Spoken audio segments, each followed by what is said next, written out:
उत्कल सम्मिलनीर गठन केतेक प्रश्नोत्तर समस्त परीक्षा पाई उपयोगी पार्ट 1। चलंतु पिला माने आरंभ करिबा आजिकार प्रश्नोत्तर। आजिकार प्रथम प्रश्न, मधुसूदन दासंक उद्यम रे केबे कटक ठारे उत्कल सभा गठित होइथिला? 1803 अगस्त 19 तारिख, 1882 अगस्त 19 तारिख, 1903 अगस्त 19 तारिख, 1892 अगस्त 19 तारिख। यार सठिक उत्तर होउची ऑप्शन ख 1882 अगस्त 19 तारिख। पिला माने एही प्रश्न को मन रखिबा पाई तीनोटी गुरुत्वपूर्ण कथा मन रखंतु। केउठी होइथिला, काहा उद्यम रे होइथिला, यार विशेषता कौन थिला? पिला माने एही सभा कटक सहर रे गठन होइथिला।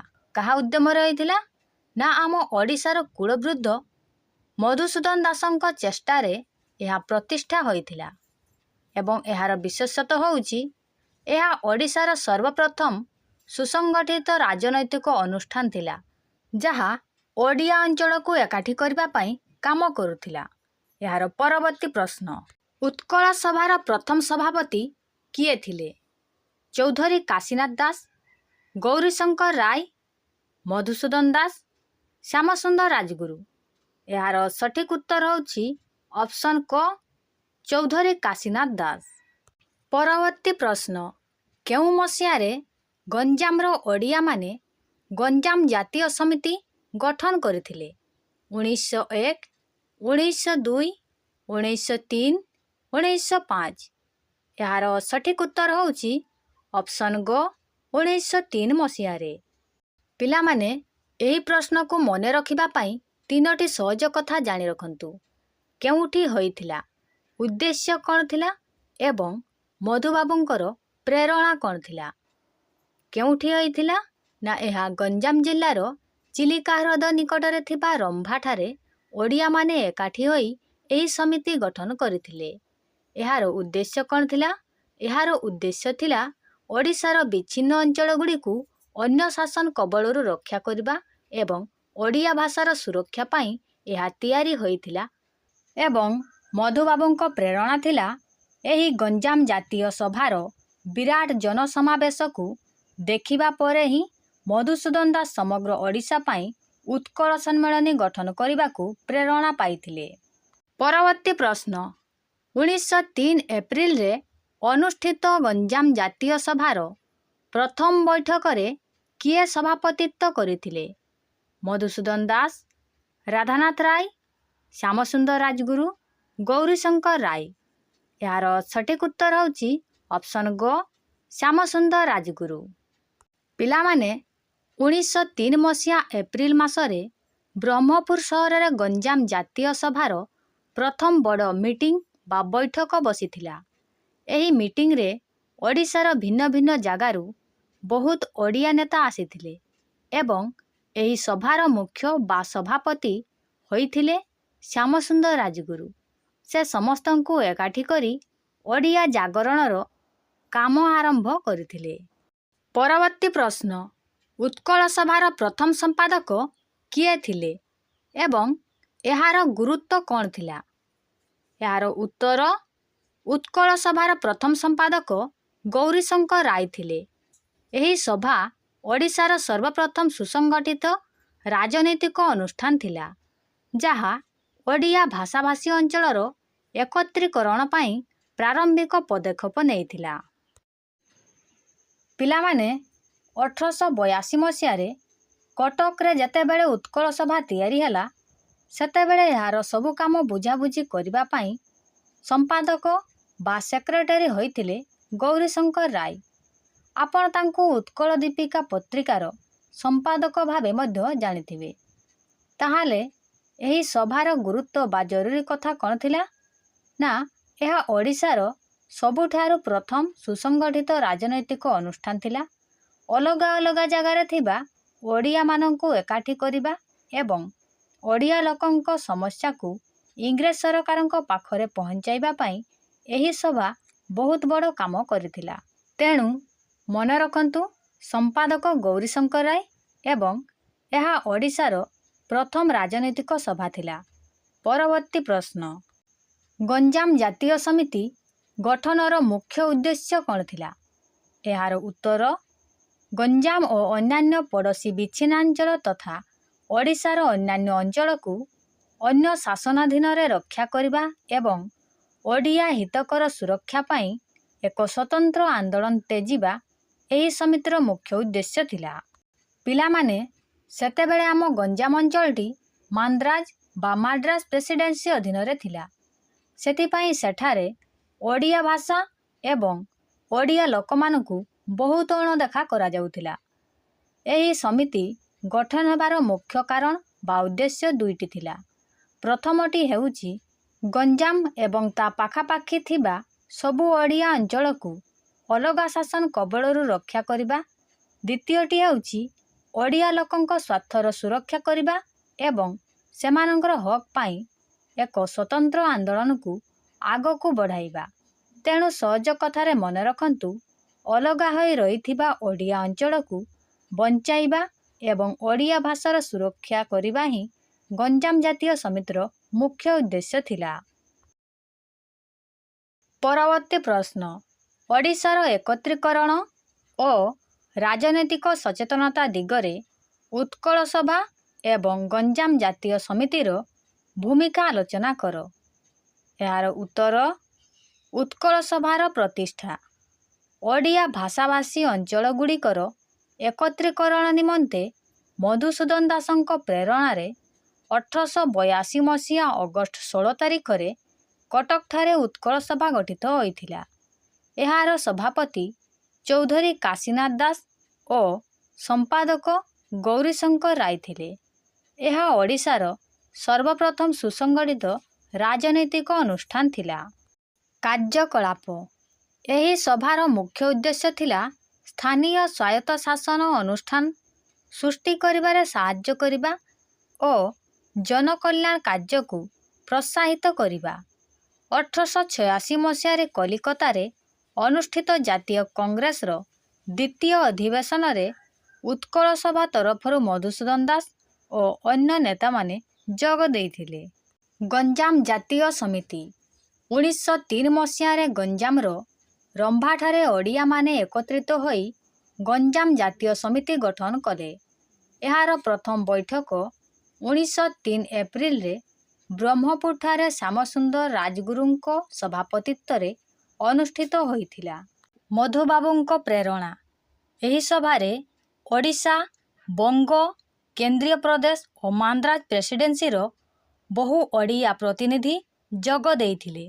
ଏହି ବିରାଟ ଜନସମାବେଶକୁ ଦେଖି ମଧୁସୂଦନ ଦାସ ସମଗ୍ର ଓଡ଼ିଶା ପାଇଁ ଏକ ବହୁତ ବଡ଼ ଜାତୀୟ ଅନୁଷ୍ଠାନ ଗଠନ କରିବାକୁ ପ୍ରେରଣା ପାଇଲେ, ଯାହା ପରବର୍ତ୍ତୀ ସମୟରେ ଉତ୍କଳ ସମ୍ମିଳନୀ ଗଠନର କାରଣ ହେଲା।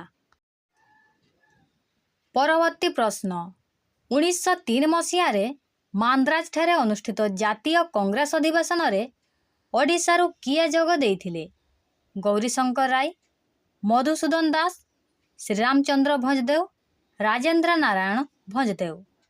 ଏହାର ସଠିକ୍ ଉତ୍ତର ହେଉଛି ଅପସନ୍ ଖ, ମଧୁସୂଦନ ଦାସ। ପିଲାମାନେ, 1903 ମସିହାରେ ମାନ୍ଦ୍ରାଜ, ଯାହାକୁ ଆଜି ଆମେ ଚେନ୍ନାଇ କହୁଛୁ, ସେଠାରେ ଜାତୀୟ କଂଗ୍ରେସର ଏକ ବଡ଼ ମିଟିଂ ବା ଅଧିବେଶନ ବସିଥିଲା। ଆମ ଓଡ଼ିଶା ତରଫରୁ ଏହି ମିଟିଂରେ ଯୋଗ ଦେବା ପାଇଁ କୁଳବୃଦ୍ଧ ମଧୁସୂଦନ ଦାସ ଯାଇଥିଲେ।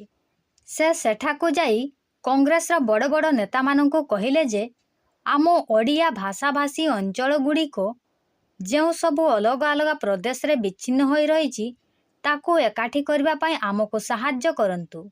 କିନ୍ତୁ ଦୁଃଖର କଥା ହେଉଛି, ଜାତୀୟ କଂଗ୍ରେସ ଓଡ଼ିଶାର ଏହି ଦାବିକୁ ସେତେବେଳେ ସମର୍ଥନ କଲା ନାହିଁ।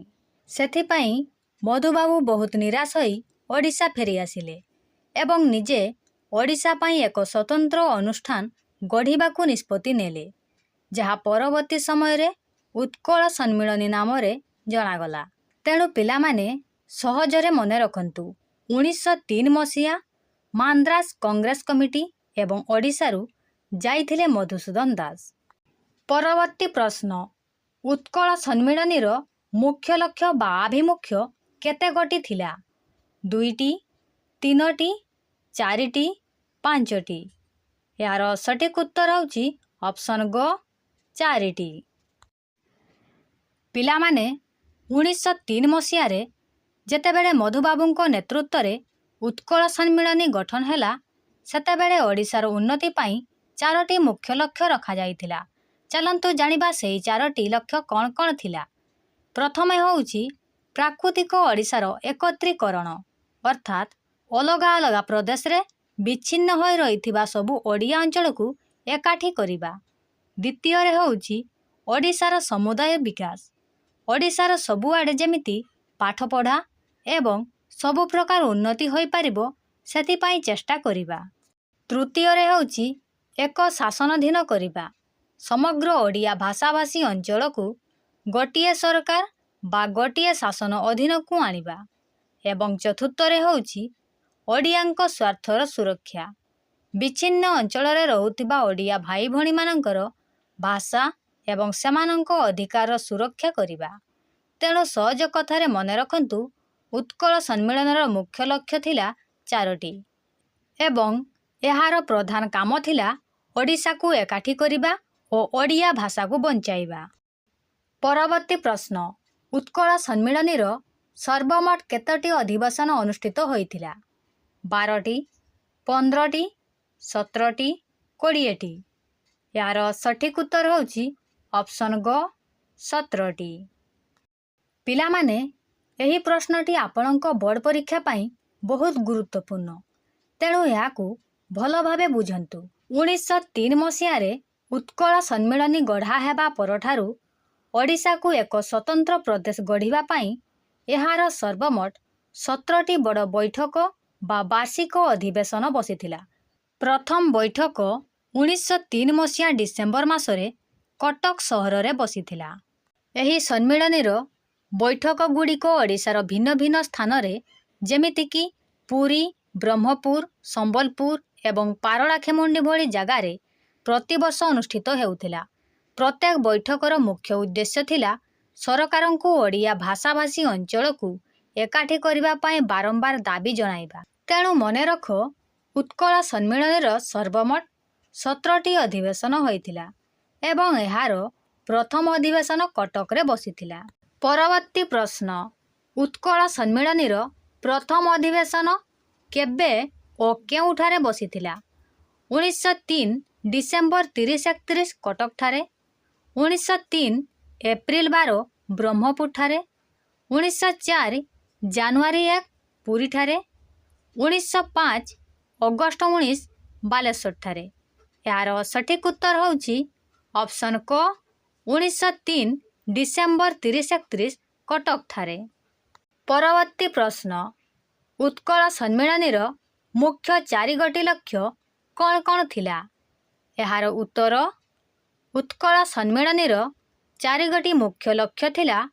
प्रथम रे प्राकृतिक ओडिशार एकत्रीकरण, द्वितीय रे ओडिशार समुदाय विकास, तृतीय रे समग्र ओडिया भाषाभाषी अंचल गुड़ी को एक शासनाधीन करिबा एवं चतुर्थ रे विच्छिन्नांचल रे ओडिया मानंको स्वार्थर सुरक्षा। परवर्ती प्रश्न उत्कल सम्मेलनी गठन पाई केउठारे निष्पत्ति निया जाइथिला एवं एहार सभापति किए थिले। एहार उत्तर 1903 मसीहा कनिका राजा राजेंद्र नारायण भंजदेवंको बासभवन रे अनुष्ठित राजा मानंको बैठक रे उत्कल सम्मेलनी गठन पाई निष्पत्ति निया जाइथिला। एही सम्मेलनीर अभ्यर्थना कमिटीर सभापति कनिका राजा एवं संपादक मधुसूदन दास थिले। परवर्ती प्रश्न उत्कल सम्मेलनीर प्रथम अधिवेशन रे केउ केउ गणजातर राजा माने जोग देइथिले। एहार उत्तर प्रथम अधिवेशन रे ओडिशार प्राय 30 जन गणजात राजा जोग देइथिले। सेमानंक मध्यरे मयूरभंजर राजा श्रीरामचंद्र भंजदेव, कनिकार राजा ढेंकानालर राजा सुरप्रताप महेंद्र बहादुर, केन्दुझर राजा एवं आठगढ़र राजा विश्वनाथ देववर्मा प्रमुख थिले। पिलामाने 1903 मसीहा डिसेम्बर मासरे जेतेबेले କଟକରେ ଉତ୍କଳ ସମ୍ମିଳନୀର ପ୍ରଥମ ବଡ଼ ମିଟିଂ ବସିଲା।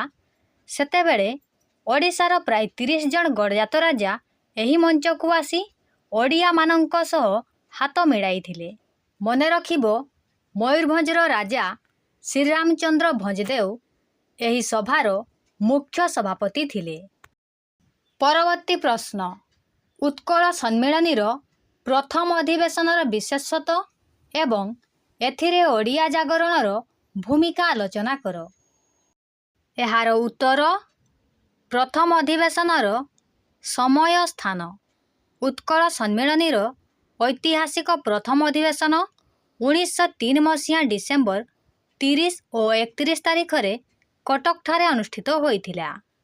ବିପୁଳ ପ୍ରତିନିଧିତ୍ୱ। ଏହି ଅଧିବେଶନରେ ମାନ୍ଦ୍ରାଜ, କେନ୍ଦ୍ରୀୟ ପ୍ରଦେଶ ଏବଂ ବଙ୍ଗଳାର ଓଡ଼ିଆ ପ୍ରତିନିଧିମାନଙ୍କ ସହିତ ପ୍ରାୟ 30 ଜଣ ଗଡ଼ଜାତ ରାଜା ଯୋଗ ଦେଇଥିଲେ। ମୟୂରଭଞ୍ଜର ମହାରାଜା ଶ୍ରୀରାମଚନ୍ଦ୍ର ଭଞ୍ଜଦେଓ ଏହି ପ୍ରଥମ ଅଧିବେଶନରେ ସଭାପତିତ୍ୱ କରିଥିଲେ। ଅଣ-ରାଜନୈତିକ ସ୍ୱରୂପ। ଉତ୍କଳ ସମ୍ମିଳନୀ ଏକ ଅଣ-ରାଜନୈତିକ ଅନୁଷ୍ଠାନ ଭାବେ କାର୍ଯ୍ୟ ଆରମ୍ଭ କରିଥିଲା, ଯାହା ଫଳରେ ସରକାରୀ କର୍ମଚାରୀ ଓ ରାଜାମାନେ ମଧ୍ୟ ଏଥିରେ ମୁକ୍ତ ଭାବେ ସାମିଲ ହୋଇପାରିଥିଲେ। ଜାତୀୟ ପ୍ରେରଣା। ଏହି ସମ୍ମିଳନୀ ସମଗ୍ର ଓଡ଼ିଆ ଜାତିକୁ ଏକ ସୂତ୍ରରେ ବାନ୍ଧିବା ପାଇଁ ଏକ ମହାମଞ୍ଚ ପାଲଟିଥିଲା।